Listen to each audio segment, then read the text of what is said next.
அண்ணா சீரியல்ல என்ன நடந்ததுன்னு பார்க்கலாம் வாங்க வீடியோக்குள்ள போகலாம். பரவாயில்லையே, பெரியவங்களுக்கு எப்படி மரியாதை கொடுக்கணும்னு கூட ட்ரைனிங்ல சொல்லி கொடுத்தாங்களா என்னன்னு கேட்குறாங்க பரணி. ஆமாம்மா, பெரியவங்களுக்கு மரியாதை கொடுக்கறத பற்றியும் சொல்லி கொடுத்தாங்க.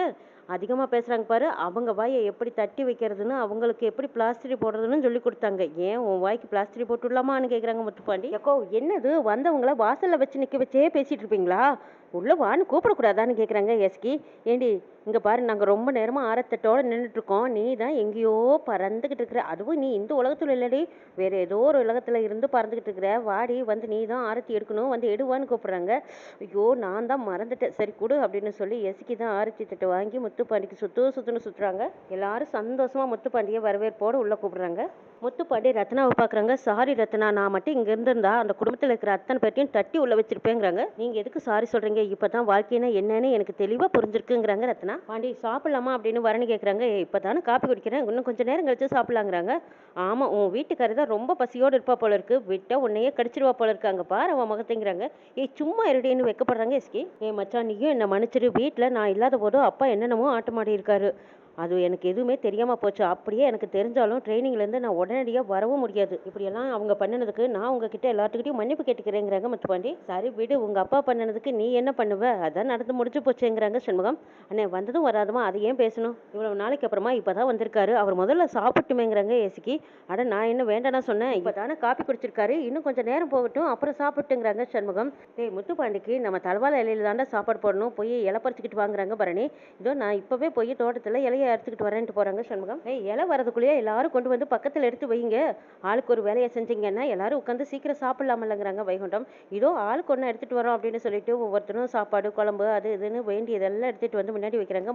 எஸ்கி முதல்ல உட்காரதுக்கு பாய் எடுத்து போடுங்கிறாங்க. இல்லை எஸ்கி, உங்கள் அண்ணன் என்ன வாழை இலையை அறுத்துக்கிட்டு வர போகிறானா, இல்லை வாழை மரம் நட்டு வச்சு அது ஈனுட்டுன்னு மறுபடியும் போய் இலையை எடுத்துக்கிட்டு வர போகிறானா, இன்னும் காணுமேங்கிறாங்க. இதோ வந்துட்டேன், எப்போ வாழை இலையை அறுத்த மட்டும் போதுமா, அதை கழுவி எடுத்துகிட்டு வர வேண்டாமா?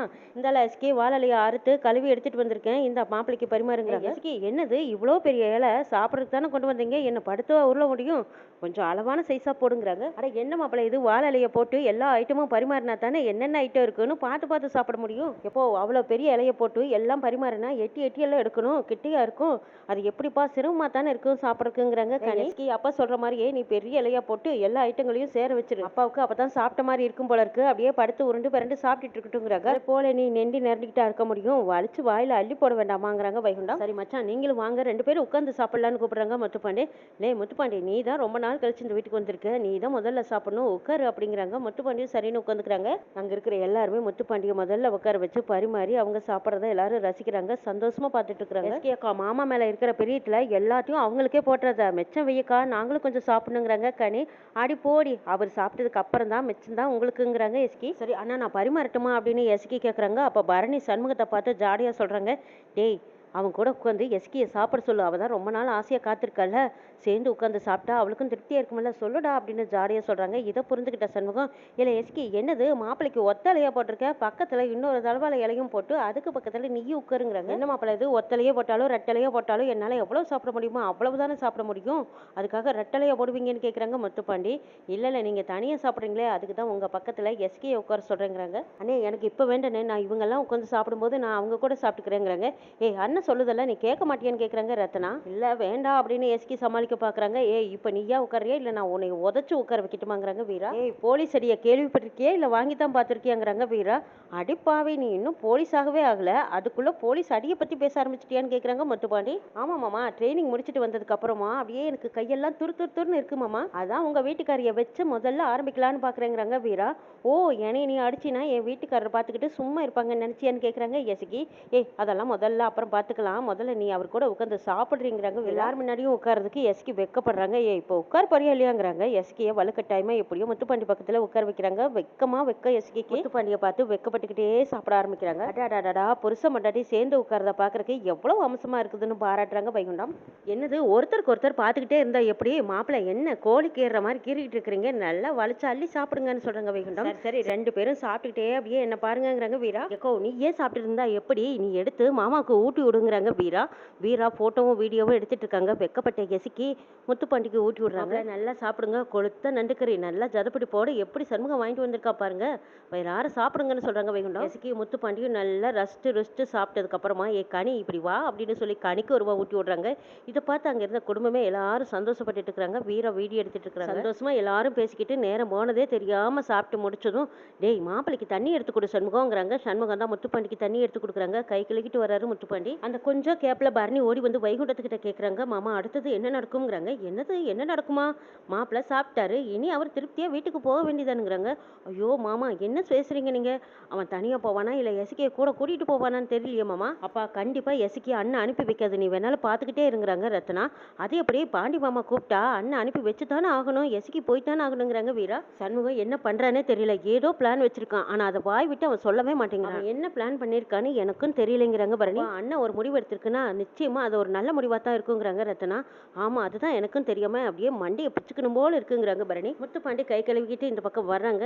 ஏலே வீரா அந்த சேர் எடுத்து போடு, மாப்பிள்ளை உட்காரட்டுங்கிறாங்க வைகுண்டம். மாமா அதெல்லாம் ஒன்றும் வேண்டாம் மாமா, எனக்கு கொஞ்சம் வேலை இருக்கு, ஏல எஸ்கே கிளம்பு போலாங்கிறாங்க முத்துப்பாண்டி. எஸ்கே ஒன்றும் புரியாம சண்முகத்தை பாக்குறாங்க. அண்ணே நான் என்ன சொல்லட்டுங்கிற மாதிரி பாக்குறாங்க.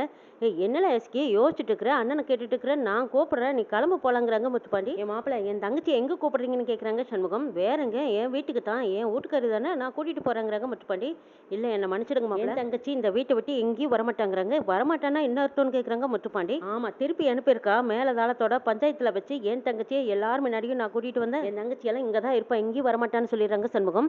எங்கேயும் வரமாட்டானா என்ன அர்த்தம், நான் அங்கேயும் இவ இங்கேயும் இருந்தா அப்ப எங்க ரெண்டு பேர்த்தையும் பிரிச்சு அத்து விட போறீங்களான்னு கேட்குறாங்க முத்துப்பாண்டி. நான் ஒன்னும் ரெண்டு பேர்த்தையும் அத்து விடுறேன்னு சொல்லலையே, அவ பிறந்த வளர்ந்த வீடு தானே, அவ இங்கேயே இருக்கட்டும்ங்கிறாங்க சண்முகம். அப்படின்னா எஸ்கி இங்கேயும் நான் அங்கேயும் சேர்ந்து வாழ்றதுதான் புருஷ மட்டாட்டிக்கு அழகான்னு கேட்குறாங்க முத்துப்பாண்டி. இதெல்லாம் எந்த ஊர் நியாயம்னு கேட்குறாங்க முத்துப்பாண்டி. அண்ணா நீ கொஞ்சம் கோவமா பேசாத, பொறுமையா பேசுங்கிறாங்க பரணி. இதை விட நீ என்னத்த பொறுமையா பேசுறது, நான் என்ன பண்ணேன்னா இதுல என்னோட தப்பு என்ன இருக்கு, எல்லாத்துக்கிட்டையும் சொல்லிட்டு தான் நான் ட்ரைனிங் போனேன், தப்பு செஞ்சது யாரு நம்ம அப்பா, இதுல எங்க ரெண்டு பேர்த்தையும் பிரித்து வைக்கிறதுல என்ன நியாயம் இருக்குன்னு கேட்குறாங்க முத்துப்பாண்டி.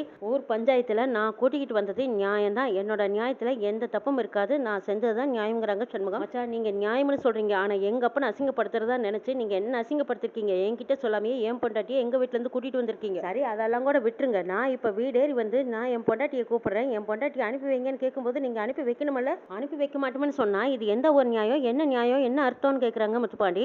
ஆமா நீ உங்க வீட்டில் தான் இருக்கேன், உன் பொண்டாட்டி தான் கூப்பிடுறேன், ஆனாலும் உங்க அப்பா இருக்கிற வீட்டுக்கு தானே உன் பொண்டாட்டியை கூட்டிட்டு போற, நீ என்ன 24 மணி நேரமும் இவ கூடயே இருந்துருவியா, உன் அப்பனுக்கு நீ எந்த நேரமும் காவல் இருக்க முடியுமா, நீ இல்லாத நேரத்துல உன் அப்பனை அத்தக்கரையும் சேர்ந்து என்னெல்லாம் கொடுமை பண்ணாங்க, எசக்கியா கடத்திக்கிட்டு போய் வச்சுக்கிட்டு கொடுமைப்படுத்தினாங்க, அவங்க துணியிலேயே எரிச்சு போட்டு எஸ்கி மேல பழிய போட்டாங்க, அவங்க பேசுறதா நியாயம்னு சாதிச்சு போட்டாங்க, பத்தாததுக்கு எஸ்கி மேல சீவன தண்ணியை ஊத்தி கொளுத்த பார்த்துருக்காங்க. இப்ப நீ வந்து கூப்பிட்டதும் நான் அனுப்பி வச்சா அங்கேயே என் தங்கச்சியா அடிமையை கிடக்க சொல்றியா, அங்கேயே அடிமையா கொடுமையை அனுபவிச்சுக்கிட்டு அங்கேயே சாவ சொல்றியா, அன்னைக்கு மட்டும் சிவபாலன் மட்டும் கரெக்டான நேரத்துக்கு வரலைன்னா என் தங்கச்சி அதே இடத்துல அன்னைக்கே கறிக்கட்டி ஆயிருப்பா, உன் அப்பன் அடக்கிறதுக்கு துப்பு கிடையாது, அடக்கி ஆளுறதுக்கும் உன்னால தைரியம் கிடையாது, அப்படி இருக்க அவன் இருக்கிற வீட்டுக்கு என் தங்கச்சியை கூட்டிட்டு போறேன்னு நீ எந்த மூஞ்சியை வச்சுக்கிட்டு வந்து என்கிட்ட கேட்குற, இங்க பாருங்க அத்தா உங்க தங்கச்சியை நான் இனிமேல் தனியா விட மாட்டேன், இம்புட்டு தூரம் சொல்றேன், நானும் அதே வீட்டு தானே இருக்கேன், அப்புறம் என்ன பயம் உங்களுக்குன்னு கேட்குறாங்க முத்துப்பாண்டி. பாருல முத்துப்பாண்டி நாங்களாம் ஒன்று எசிக்கிய நீயே கட்டிக்கணும், நாங்க விருப்பப்பட்டெல்லாம் உனக்கு கொடுக்கல, மேடையில வேற ஒரு பொண்ணோட உட்காந்து தாலி கட்டுறதா நினைச்ச, ஆனா நீ எந்த மாதிரி நேரத்துல எப்படி நீ எஸ்கி கழுத்துல தாலி கட்டினங்கிற லட்சணத்தை நீ மறந்துட்டியா, என்ன அதெல்லாம் மறந்து போச்சான்னு கேட்குறாங்க சண்முகம். இப்ப அதெல்லாம் எதுக்கு, பழசெல்லாம் வேண்டாங்கிறாங்க முத்துப்பாண்டி. அது மட்டுமா ஊர் பஞ்சாயத்துக்கு முன்னாடி காலில் வந்து எசக்கியை இனிமேல் நல்லா பாத்துக்கிறேன்னு சொல்லித்தானே நீ உன் வீட்டுக்கு கூட்டிட்டு போன, நீ சொன்ன மாதிரி எசக்கியை நீ நல்லா இது வரைக்கும் பாத்துக்கிட்டியா மச்சான், அப்பவெல்லாம் நான் முட்டாள்தனமா நடந்துக்கிட்டேன், இப்பதான் வாழ்க்கைன்னு என்னன்னு புரிஞ்சுக்கிட்டேன், எஸ்கி மேல இப்ப பாசமா இருக்கும்போது என் பொண்டாட்டிக்கு அனுப்பி வைங்கன்னு கேட்டா நீங்க விடமாட்டேன்னு சொன்னா என்ன அர்த்தம், எஸ்கே பத்தி நல்லா புரிஞ்சுக்கிட்டேன், தயவு செய்து என் கூட அனுப்பி வைங்கிறாங்க, அப்படியெல்லாம் அனுப்பி வைக்க முடியாது, எந்த நேரமும் எஸ்கி கூடவா இருக்க போறேன், உன் அப்பனும் அத்தையும் தானே அதே வீட்டுல 24 மணி நேரம் இருக்க போறாங்க, நீ ஏன் என் அத்தை சிவபாலன் இல்லாத போது என் தங்கச்சியை உங்க அப்பன் கொளுத்த மாட்டான்னு என்ன நிச்சயங்கிறாங்க, நான் வேணாலும் எழுதி கொடுத்து கூட்டிட்டு போறேன், நம்புறீங்களான்னு கேட்குறாங்க முத்துப்பாண்டி.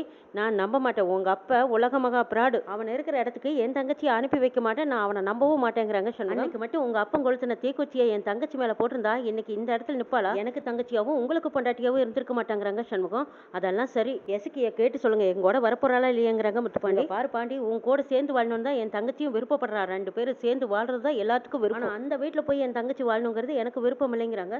அப்ப நீ என்னதான் சொல்ல வரேன்னு கேட்குறாங்க முத்துப்பாண்டி. தங்கச்சியோட நீ சேர்ந்து வாழணுங்கிற ஆசை இருந்தா நீ இந்த வீட்டுக்கு வந்துருங்கிறாங்க சண்முகம். எப்படி பார்த்தாலும் நீ அத்தை மகன் தானே, ஒண்ணுக்குள்ள ஒண்ணு தானே, நீ இங்க வா மறுபடியும் பாத்துக்கலாங்கிறாங்க. அப்படின்னா என்ன மச்சான் இது, மாப்பிள்ளையா இந்த வீட்டுல வந்து வீட்டோட இருக்க சொல்றேன்னு கேக்குறாங்க முத்துப்பாண்டி. ஏன் மாப்பிள்ளையா இருந்தா என்ன தப்பு, மாப்பிள்ளை வீட்டு தான் பொண்ணு இருக்கணுமா, பொண்ணு வீட்டுல வந்து மாப்பிள்ளை இருக்க கூடாதா, ஊர் உலகத்துல இல்லாதையா நான் சொல்லிப்பட்டேன், நீ இங்கேயே வந்துருங்கிறாங்க சண்முகம்.